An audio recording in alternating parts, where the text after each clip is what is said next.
Si todos están muertos, entonces ¿quién los enterró?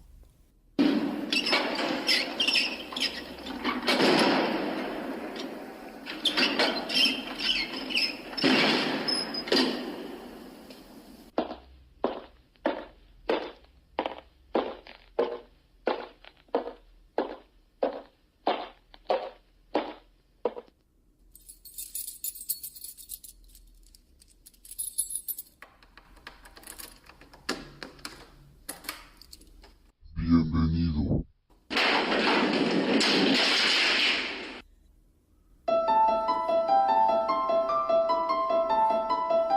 ¿Qué tal amigos? ¿Cómo están? Me da muchísimo gusto hablarles nuevamente, ya que el día de hoy estamos aquí en esta edificación llamada Arkham, un espacio para la imaginación y la creatividad humana. Y el día de hoy, como les comentaba, desde aquí, desde la oficina de Arkham, vamos a platicar de un tema que me han pedido mucho. Es algo un poco difícil, pero me parece que lo he podido resolver adecuadamente. Resulta de que mucha gente me ha pedido que hable de repente de cine. De hecho, me preguntan mi opinión a manera personal o en mi face personal. Me preguntan mucho mi opinión acerca de las películas que van saliendo, cosa que bueno, les agradezco bastante. Y el día de hoy vamos a platicar de algo que me han pedido mucho, que hable acerca del cine de terror.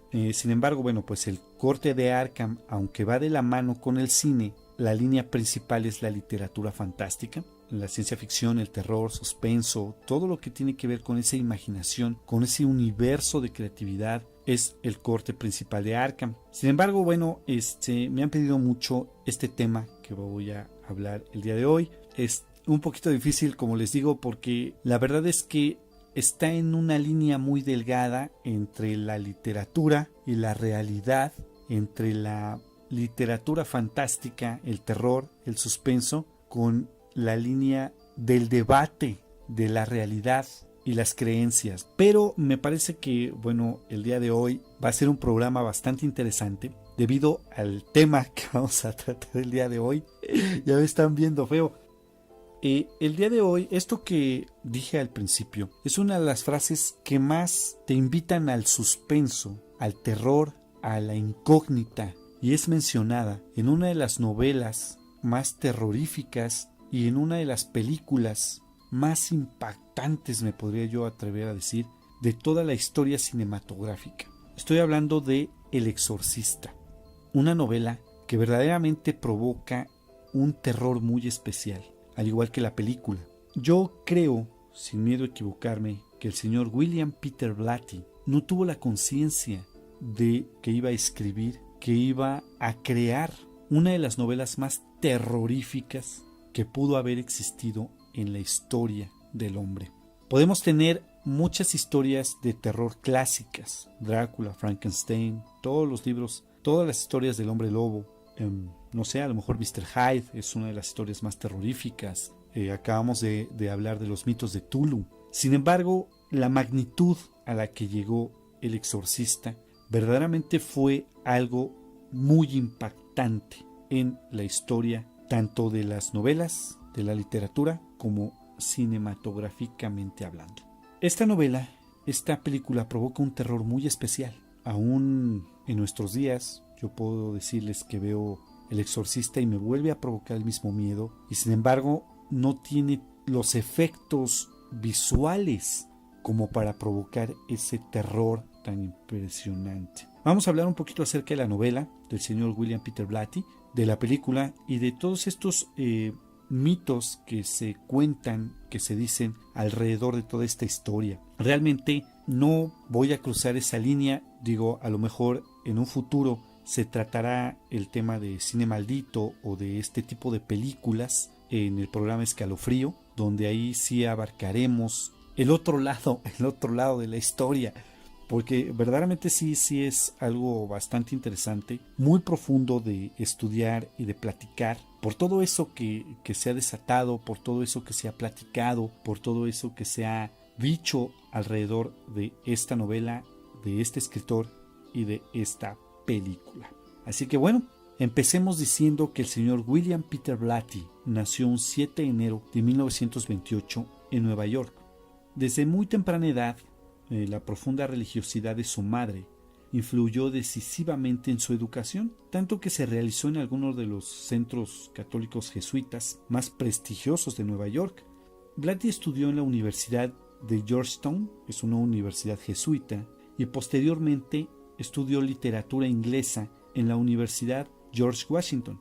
Estos estudios religiosos se pueden reflejar en su novela El Exorcista porque el padre Karras y el padre Merrin son sacerdotes jesuitas también. Él, al conocer todo este ambiente jesuita, bueno, pues logra plasmar de una manera bastante acertada a los personajes principales de su novela, que es el padre Merrin y el padre Karras. Después de que estudió su licenciatura, ingresó a las Fuerzas Armadas estadounidenses en 1951 y fue enviado a Líbano. Bueno, ahí durante su estancia en Líbano comenzó a escribir y a publicar sus primeros artículos periodísticos en algunas revistas y periódicos. Y bueno, cuando él regresa a los Estados Unidos, trabajó ya como director de publicidad en la Universidad de California. En 1959, Blatty publicó su primer novela, Which Way to Make a Jack.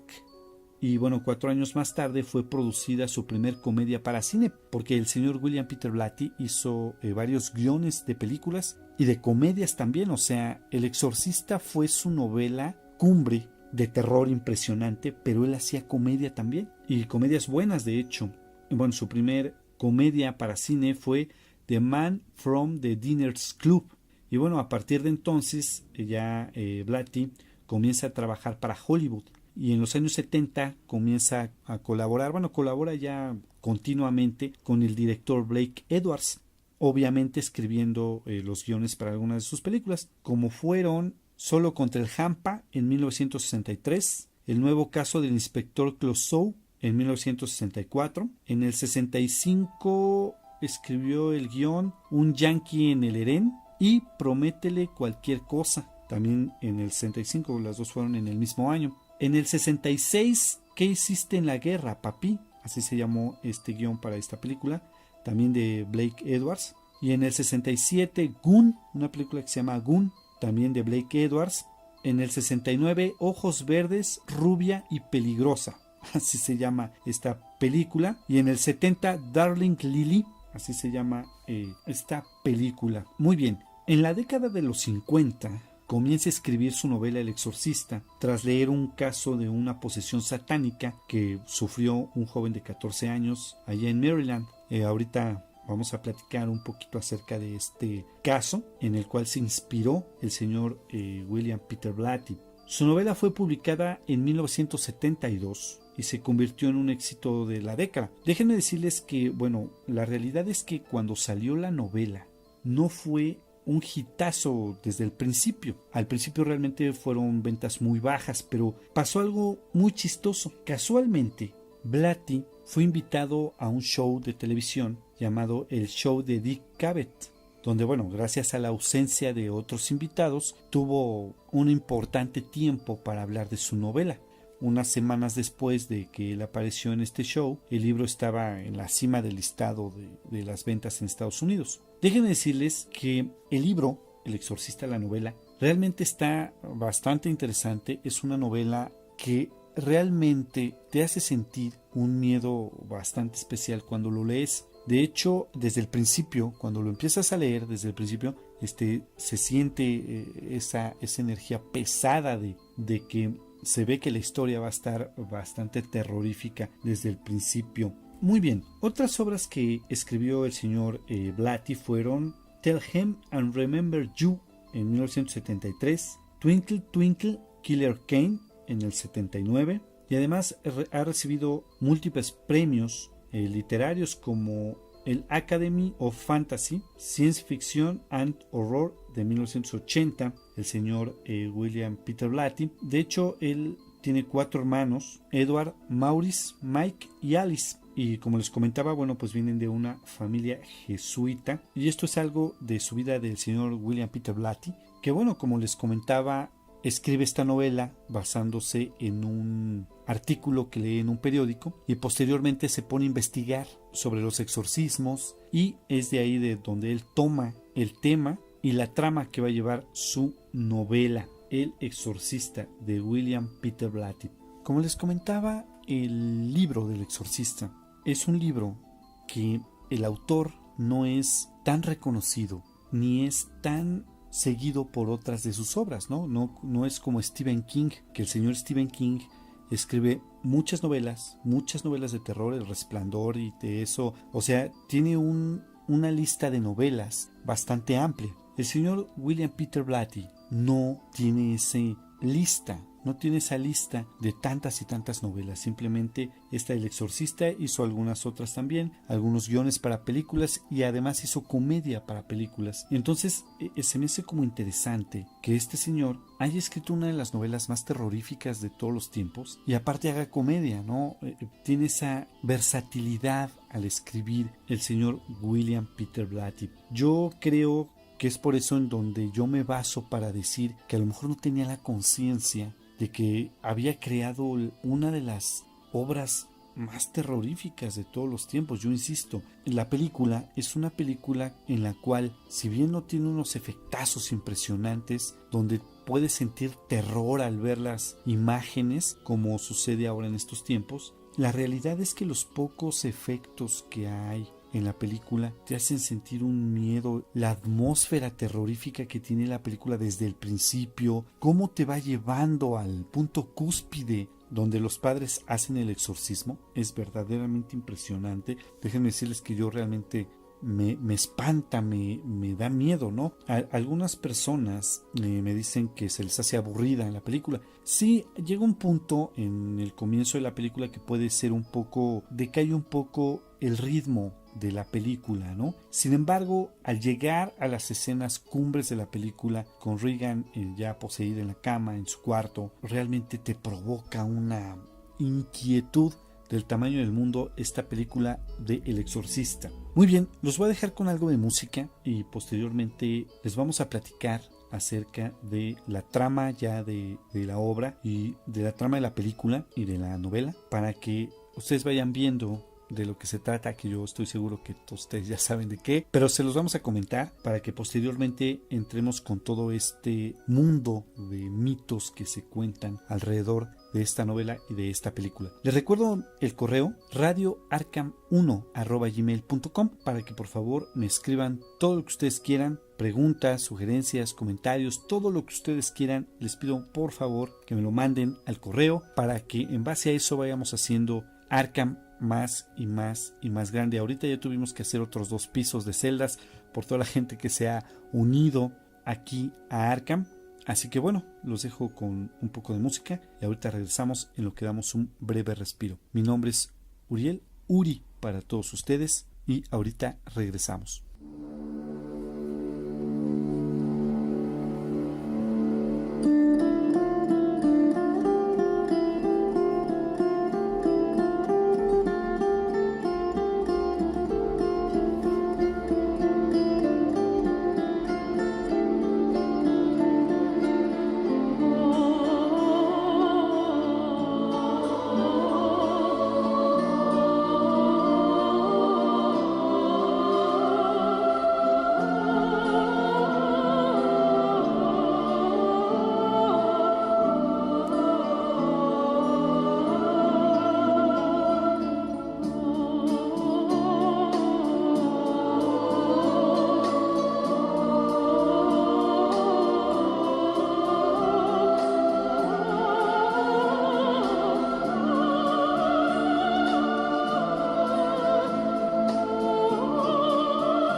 Bueno, pues ya regresamos a esto que se llama Arkham. Esto que acabamos de escuchar es parte del soundtrack del Exorcista 2, El hereje, que es nuestro tema el día de hoy, la novela de El Exorcista. Quiero mandarles un saludo a todos los reclusos de Arkham que nos escuchan en otros países. Nosotros estamos aquí en México y les mando un saludo muy afectuoso a Bolivia, Costa Rica, El Salvador, Argentina, Chile, Canadá, Estados Unidos, España, por supuesto, Reino Unido, a todos los países donde me escuchan, me hacen el favor de descargar el podcast y lo escuchan. Les mando un saludo muy grande. También a toda la gente que me escucha aquí en la República Mexicana, a todos los estados y por supuesto aquí en el DF y el área metropolitana donde estamos nosotros. Un saludo para todos ustedes. Muchísimas gracias por tomarse la molestia de escucharme y los invito nuevamente a que me escriban aquí a radioarkham1@gmail.com. Muy bien, continuamos platicando de esta novela de El Exorcista. Bueno, pues todos ya conocemos la trama, que el padre Merrin es un anciano sacerdote jesuita y es un estudioso de las antigüedades que dirige una excavación arqueológica en el norte de Irak. Tras el hallazgo de una arcaica figurilla del diablo, Pazuzu, así se llama este demonio, es un semidios sumerio. De hecho, en toda la película no se menciona, me parece, que el nombre de Pazuzu, pero sí es el demonio que supone que posee a Regan. Y además hallan también una moneda de San Cristóbal, la moneda que curiosamente al final de la película la muestran bien. Y pues bueno, estas reliquias encontradas desatan un eminente enfrentamiento con fuerzas malignas que bueno, el sacerdote lleva ya tiempo combatiendo mediante exorcismos en toda África, ¿no? De hecho, eso se menciona también en la película. Entre tanto, una joven llamada Regan McNeil, que vive con su madre, una actriz famosa divorciada, contraen una repentina y desconocida enfermedad. Tras una serie de fenómenos paranormales que suceden en la novela, la hija atraviesa una serie de terribles cambios físicos y mentales que hacen sospechar que está poseída por un espíritu diabólico. Tras diversos tratamientos médicos y psiquiátricos, por supuesto, la madre de Regan acude con un sacerdote, el padre Carras, que bueno, también el padre atraviesa en ese momento una crisis de fe causada por la muerte de su madre. Acepta visitar a Regan como psiquiatra, pero inicialmente se niega a admitir la posibilidad de una posesión diabólica. Tras nuevas visitas a la niña, diversas, que bueno, ya está completamente dominada por el espíritu, el padre decide solicitar del obispo el permiso para efectuar un exorcismo sobre la chica. Tras diversas consultas protocolarias con el responsable de los jesuitas en Georgetown, el obispo designa como exorcista al más experimentado, que es ni más ni menos que el padre Merrin, que ha regresado recientemente de Irak. Carras, aún tomado por la duda, será su asistente, para no echar a perder el exorcismo exactamente. El prolongado exorcismo pone a prueba a los sacerdotes, tanto física como mentalmente. Tras la muerte de Merrin, la tarea queda en manos de Carras, quien recupera su fe y logra salvar la vida de Regan. Esta es la trama de la novela, que bueno, también es la trama de la película, así como tal es la historia y la novela de El Exorcista. La verdad es que la novela no tiene, ya en estos tiempos, sí, porque a lo mejor en 1970, cuando sale la película, pues a lo mejor sí era algo muy novedoso, ¿no? Pero en estos momentos, bueno, creo que sigue una trama muy clásica, ¿no? El hecho de que empiezan a suceder cosas extrañas, la llevan con los médicos parecen no ayudarla, se niegan a pensar que es algo sobrenatural y acuden con el sacerdote y el sacerdote pues logra salvar a la niña de esta historia llamada Regan, ¿no? La verdad es una historia bastante clásica o que se ha repetido varias veces. Sin embargo, como les comentaba yo desde el principio, la novela y la película producen un miedo bastante especial, un miedo extraño, ¿no? Y bueno, la verdad es que yo creo que uno de los puntos en los que realmente nos produce ese miedo especial o que forma parte de ese miedo especial es la posibilidad de que eso haya sido verdad o que haya sido basado en algo verídico, ¿no? Y efectivamente, como hemos comentado y como todos sabemos, William Peter Blatty se basa en una nota de un periódico en donde se narra la historia de Robbie Mannheim. Robbie era un niño normal que vivía con su familia en Mount Rainier, de por sí la vida de Robbie era un poco extraña, porque tenía una excelente relación con su tía, pero su tía era medium y bueno, juntos, o es lo que se dice o se platica, realizaban regularmente sesiones de Ouija, lo que se platica. En 1949 empiezan a producirse fenómenos extraños sin causa aparente. Y bueno, esta situación empieza a avanzar hasta que un 17 de febrero Robbie pasa una tarde en la casa de un reverendo llamado Luther Miles, y después de ver ese día lo que realmente ocurría, pues él recomienda a la familia acudir con un sacerdote católico. El reverendo pues declara que pudo ver cómo la cama donde dormía Robbie se movía violentamente de forma inexplicable. Y pues bueno, así es como empieza esta historia de este chico al cual se le practicó este tipo de exorcismos durante 35 días hasta que los sacerdotes pudieron calmar las cosas, por así decirlo, y el joven pues se libera de estas extrañas cosas que le pasaban. De hecho, pues me pasaba hasta la dermografía. La dermografía es el hecho de que te aparezcan palabras en tu piel. Entonces realmente sí fue algo muy fuerte, muy impactante en ese tiempo, y de ahí el joven William Peter Blatty se basa para hacer su novela El Exorcista. Una novela que, como les comento, desde que la empiezas a leer se empieza a tornar ese ambiente de sí bastante fuerte. Inclusive es de esas veces que estás leyendo y hoy sabes que esto mejor lo leo de día, porque sí está bastante impactante la novela, como la película realmente, ¿no? Aunque la película, bueno, pues logra mucho más cosas. Inclusive se reportan en el momento de su estreno, se reportan paros cardíacos, y me parece que hasta un aborto hubo por ahí en España al momento de exhibir la película por primera vez. Muchísimas crisis nerviosas. Y como les comento, paros cardíacos.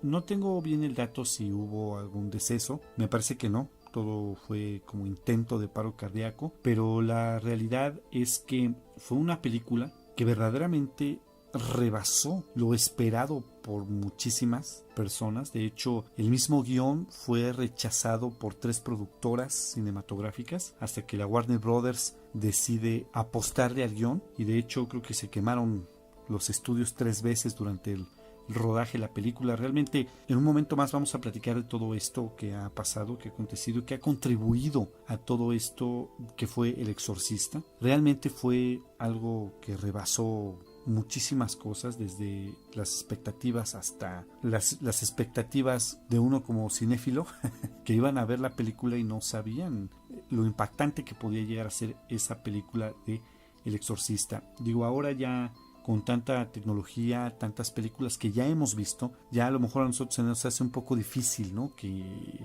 de alguna manera pudiera llegar a esos extremos la película del Exorcista, pero realmente sí llegó a ser todo eso. Fue una película que ganó el Oscar al mejor guión adaptado, y de hecho fue la primera película de terror que fue nominada, que fue ganadora de un Oscar. Entonces realmente, o sea, sí fue algo muy grande que logró El Exorcista, tanto la novela que en breves semanas vendió 13 millones de copias, como la película que pues ganó un Oscar, ganó el Globo de Oro también en el 74, y hasta nuestros días es reconocida como la más terrorífica de todas las historias cinematográficas, ¿no? Realmente sí la pondría yo en un lugar alto a esta película del Exorcista, porque realmente sí logró y sigue logrando muchísimas cosas con esa imagen de Linda Blair ya poseída. Es verdaderamente de miedo esa escena. Ahorita vamos a platicar de algunas cosillas por ahí que pasaron. De hecho, bueno, la película es filmada en el edificio Dakota, un edificio que de por sí es muy intrigante. Digo, ahí fue donde asesinaron a John Lennon, y de por sí se dice que en ese edificio hay cosas no muy normales, por así llamarlas. Muy bien, los voy a dejar nuevamente con algo de música y ahorita regresamos para seguir platicando y para leer sus correos, por supuesto. radioarkham1@gmail.com para que me manden todo lo que ustedes quieran aquí a la oficina de Arkham. Los dejo un momento para que demos un respiro, se vaya esta atmósfera tan lúgubre que se ha hecho aquí Y ya que agarremos fuerza, ahorita nos escuchamos nuevamente.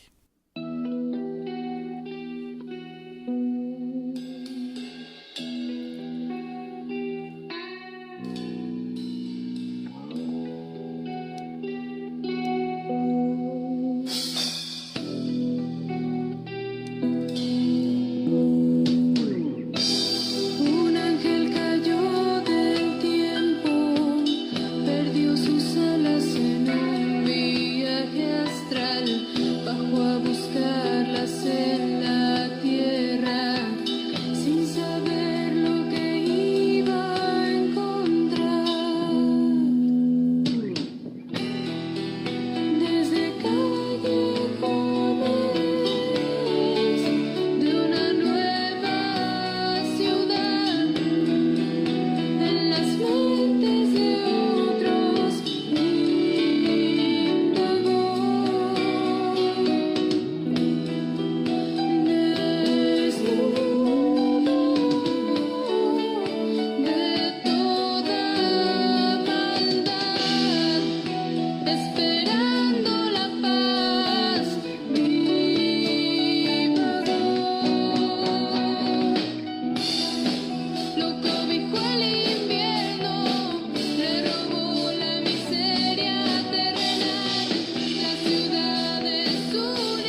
Bueno, pues ya regresamos nuevamente aquí a Arkham.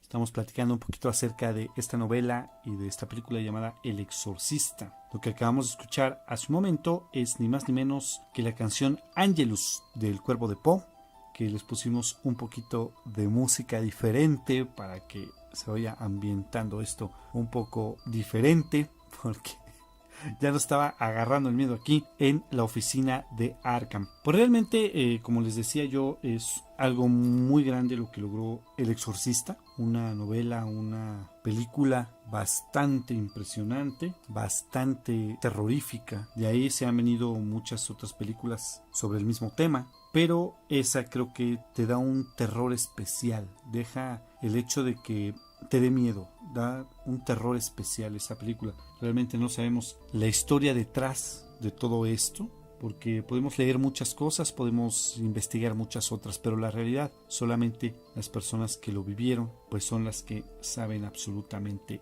todo.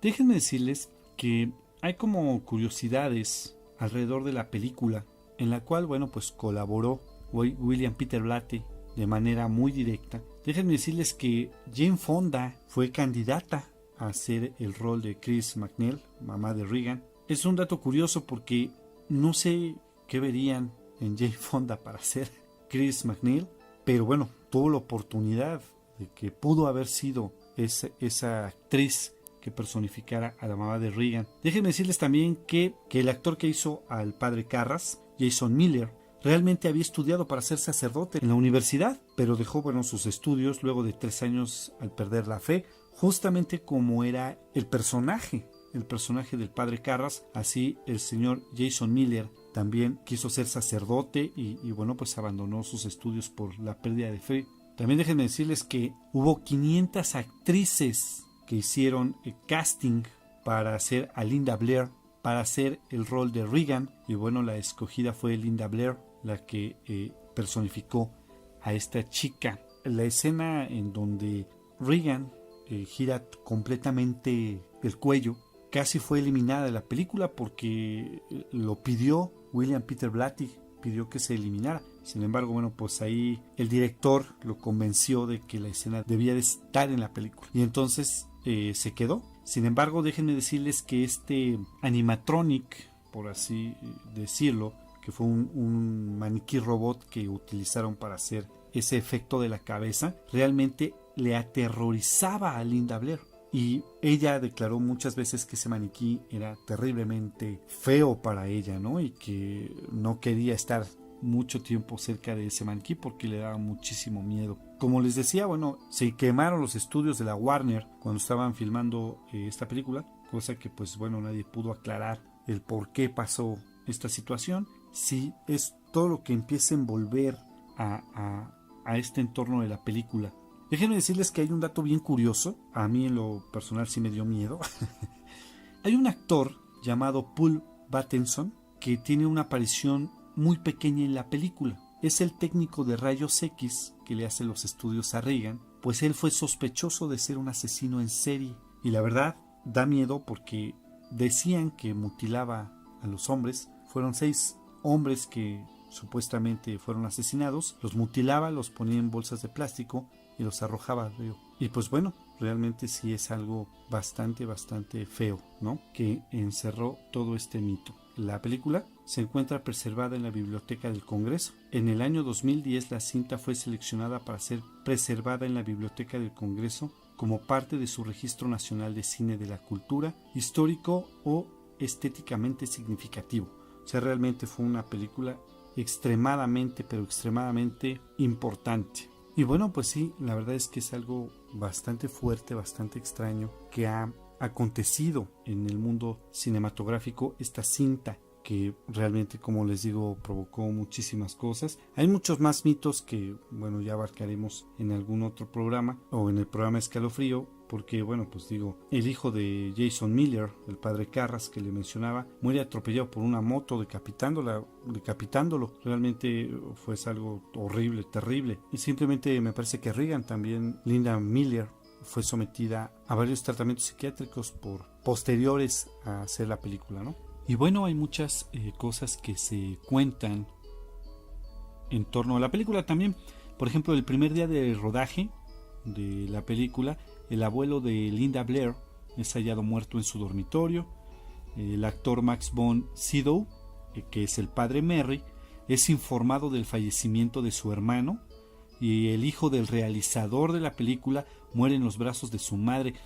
Todo fue el mismo día y me parece que fue casi a la misma hora estos fallecimientos. Entonces, pues imagínense, de ahí empieza todos estos mitos, todo este maldición que le han llamado algunos. Y bueno, aunque no tiene que ver directamente con la película, también hay un suceso que a mí en lo personal me impactó bastante, porque bueno, se hace la adaptación al teatro y el 2 de abril de 1975 se estrena la obra de teatro en Londres, El Exorcista. El papel de la niña poseída es interpretado por una actriz llamada Mary Ure, y bueno, lo que se dice es que esta actriz interpretó el papel de la poseída de una manera espectacular, dejando atónitos a todos los asistentes, que no podían creerse cómo esa voz gutural y esos movimientos violentos del cuerpo habían salido de aquella bella y dulce actriz que ellos le nombraban. A la mañana siguiente, esto es lo extraño, esto es lo impresionante, Mary Ure es hallada tumbada en la cama con los brazos en cruz,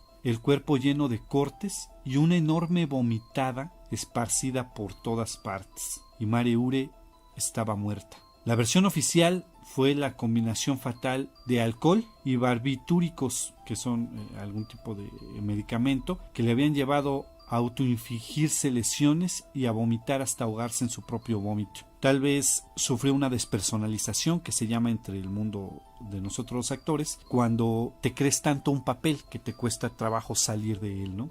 El Exorcista nunca ha vuelto a representarse en teatro en ninguna parte del mundo. Esta fue la primera y única vez que se presentó. Entonces, esto, aunque no tiene que ver directamente con la película, y pues bueno, es una adaptación de la obra literaria de William Peter Blatty, realmente también contribuye a todo este mito que se ha generado alrededor de la película del Exorcista.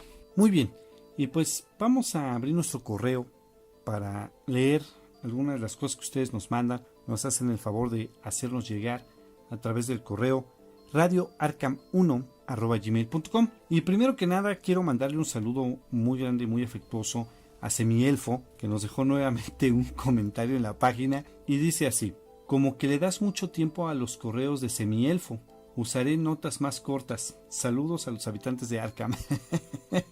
No te preocupes, Semielfo, mira, para eso también es por lo que está Arkham, para darles el tiempo a ustedes que nos hacen el favor de escucharnos, que nos hacen el favor de descargarnos, que se toman la molestia de alguna manera de estar al pendiente de lo que hacemos. Así que no te preocupes, Semielfo, al contrario, síguenos mandando, síguenos escribiendo, y no importa que sean largos, o sea, no te preocupes por eso. La realidad es que para eso estamos aquí, mi querido Semielfo. Te doy las gracias verdaderamente porque eres una de las personas que nos está siguiendo. De verdad, un saludo muy afectuoso, no te preocupes. Sigue mandando todo lo que tú creas conveniente aquí a Arkham. Ese fue un comentario que me dejó en la página. También quiero agradecerles a todas esas personas que me han felicitado a través de mi Face personal, a través del correo, a través de su voz en persona. Les agradezco muchísimo, de verdad, que me han felicitado muchísimo por los cuentos, por la información que damos. Muchísimas gracias a todos ustedes por tomarse la molestia en escucharnos y hacer de estos temas interesantes, hacer de esto la literatura algo interesante, porque para eso es Arkham, para invitarlos a leer, para invitarlos a imaginar, por supuesto para invitarlos a ver cine, para invitarlos a crear, a leer y a entrar a este mundo literario increíblemente grande, increíblemente inmenso, que nos invita a viajar a muchos universos, a muchos mundos. Así que, pues bueno, para eso es que está aquí Arkham con nosotros, para invitarlos a todos ustedes que lean y se acerquen a ese mundo literario. Bueno, pues ahora sí vamos a abrir nuestro correo para leer algunos de sus correos que nos mandan. Así que vamos a ver. Ok, aquí está el primero. A ver si no hay otro de Semielfo. No. Aquí está el primero. A ver, dice Aurora Rodríguez. Hola, Auri. Hola, Aurora, ¿cómo estás? Me da mucho gusto que me escribas.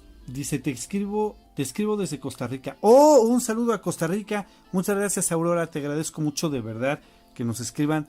Les invito a todos aquellos reclusos que nos escuchan en distintos países que nos escriban. Es muy bonito recibir realmente sus correos desde otro país. Me da muchísimo gusto, la verdad, que me escriban. Dice, hola Auri, solo para felicitarte por tu programa y por tus cuentos que realmente están muy buenos. Te mando un saludo hasta allá, hasta México, y espero que sigas haciéndolo por muchísimo tiempo más. Muchas gracias, Aurora. Esperemos que sí, mientras siga yo recibiendo correos y felicitaciones de la gente. Mientras haya temas, aquí vamos a estar haciendo Arkham. Vamos a ver otro. Aquí está el otro. Víctor Osorio. Hola, Uri. Hola, Vic. ¿Cómo estás? Muchas gracias por escribirnos. Dice, primero que nada quiero felicitarte por tu programa. Realmente es muy bueno. Me gusta muchísimo. Creo que es muy bueno y que das muy buenas recomendaciones. He leído algunas de las cosas que tú mencionas y la verdad es que están muy buenas. Muy buenas, ok. Una pregunta. ¿Has visto la serie de Flash de Warner? ¿Has visto la serie de Flash de Warner? ¿Qué opinas? Yo he visto Gotham y me parece que está bastante bien la serie. Y híjole, no me hagan ese tipo de preguntas porque me van a hacer que me meta en un problema.